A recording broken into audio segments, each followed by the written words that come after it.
Hello बच्चों, आज हम द ओल्ड मैन शोप के क्वेश्चन आंसर करेंगे। तो जैसे कि आपने स्टोरी को अगर पढ़ा होगा तो आप उनके आंसर, क्वेश्चन के आंसर अच्छे से दे पाएंगे। तो हम पहला क्वेश्चन पढ़ते हैं। व्हाट मेड रे think the visitor was not really a shopper. Question में पूछा जा रहा है कि किस बात से रे को लगा कि जो मैन है वो वाकई में एक शॉपर यानी खरीदार नहीं है। What made रे think the visitor was not really a shopper. रे was deaf and dumb। रे गूंगा और बहरा था। बट आ गुड जज ऑफ मैन, परंतु उसमें व्यक्तियों को परखने की क्षमता थी।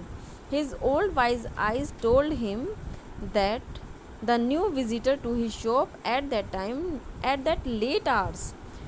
उसकी मतलब ओल्ड वाइज आइज मतलब उसकी बूढ़ी बुद्धिमान आँखों ने उसे बताया कि जो नए विजिटर हैं जो इतनी लेट मतलब एट द लेट आवर्स में जो शॉपर आए हैं वाज नॉट अ शॉपर या कस्टमर। वे ना तो कोई शॉपर्स है, खरीदार है, ना कस्टमर है। There was no friendliness in his eyes, मतलब उनकी आंखों में कोई मैत्रीपूर्ण भाव नहीं है। अच्छा, तो नेक्स्ट क्वेश्चन है, why do you think he had come to the shop. आपको क्या लगता है कि वह दुकान में क्यों आए होंगे, वे दुकान में क्यों आए। The visitor had not come to the shop to buy anything. जो विजिटर थे वो दुकान में कुछ भी खरीदने के लिए नहीं आए थे। Perhaps his intention was to loot the owners of the cash. शायद उनका इरादा ओनर को लूटने का था, मतलब उनके पैसे लूटने का था। He was in dire need of money. शायद उनको बहुत ज़्यादा पैसे की ज़रूरत थी। नेक्स्ट क्वेश्चन, हाउ डिड रे कम्युनिकेट विद हिम। कैसे रे ने अपने आप को उनसे कम्युनिकेट किया, क्योंकि वो गूंगा और बहरा था। रे कुड नाइदर स्पीक और नॉर हियर। जो रे था ना तो वो बोल सकता था और ना ही सुन सकता था। So he communicated with his customer by writing his message on a notepad.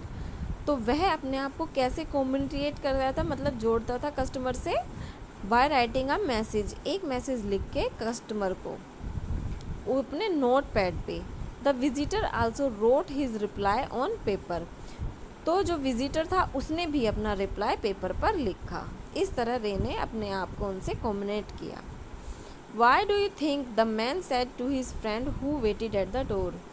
आप क्या सोचते हैं, मतलब आपको क्या लगता है कि उस आदमी ने, जो लड़का दरवाजे पर इंतज़ार कर रहा था, उससे क्या कहा होगा, क्या कहा था। The older man pointed to his ear. Older man ने अपने कान की तरफ इशारा किया। And shook his head from side to side, और अपना हर सर हिलाया। Thus he conveyed to his younger companion that the shop owner could neither hear nor speak. इस प्रकार उसने शायद उससे ये कहा कि जो शॉप का ओनर है वो ना तो सुन सकता है और ना ही बोल सकता है। Ray was not a pawn broker. Why then did he lend money to people in exchange for their old watches and clock. जो रे था वो सामान के बदले में पैसे देने वाला नहीं था। तो उसने, क्वेश्चन पूछा जा रहा है, तो उसने फिर उसको घड़ी के बदले में पैसे क्यों दिए। Why then did he lend money, क्यों उसने पैसे उधार दिए उन दोनों को उस घड़ी के बदले में। तो आंसर है इसका, Ray was not a pawn broker, a person who lends money on security of some item. यानी कि कह रहे हैं कि जो रे है वो एक पॉन ब्रोकर नहीं है, बल्कि जो पैसे के बदले में, चीज़ों के बदले में किसी को एज ए सिक्योरिटी पैसे उधार देता हो। He did not land money, वह पैसे उधार नहीं देता और ना ही उन पे कोई इंटरेस्ट लेता है। He was however kind and helpful, वह सिर्फ काइंड और हेल्पफुल है। He couldn't say no to the needy people, वह ज़रूरतमंद लोगों को ना नहीं कह सकता। नेक्स्ट क्वेश्चन है, the watch was nothing special and yet had great power. जो वो कह रहे हैं कि जो घड़ी है वो स्पेशल नहीं थी, फिर भी उसके पास पावर थी। In what sense did it have great power, आपके मतलब किस वजह से आपको लगा कि उसमें ग्रेट पावर है।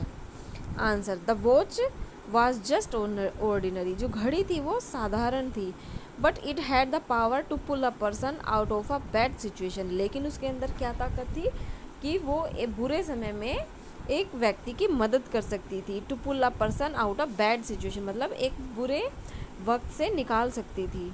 The older man got the money, older man ने उससे पैसा लिया। ही नीडेड विदाउट हर्टिंग रे, रे को बिना हर्ट किए उसे पैसे मिल गए।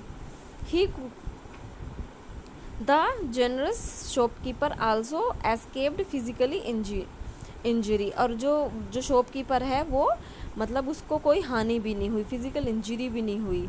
In this sense the watch had great power, इस हमारी इसी उससे हमें लगता है कि जो घड़ी है उसके पास ग्रेट पावर मतलब उसके पास ग्रेट पावर है।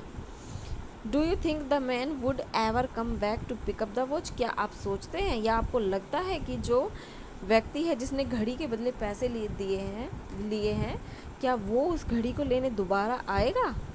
No, it is very unlikely that the older man would ever come back to pick up his watch. नहीं, ऐसा नहीं हो मतलब हमें ऐसा नहीं लगता कि जो बूढ़ा व्यक्ति है वो दोबारा उस घड़ी को उठाने आएगा।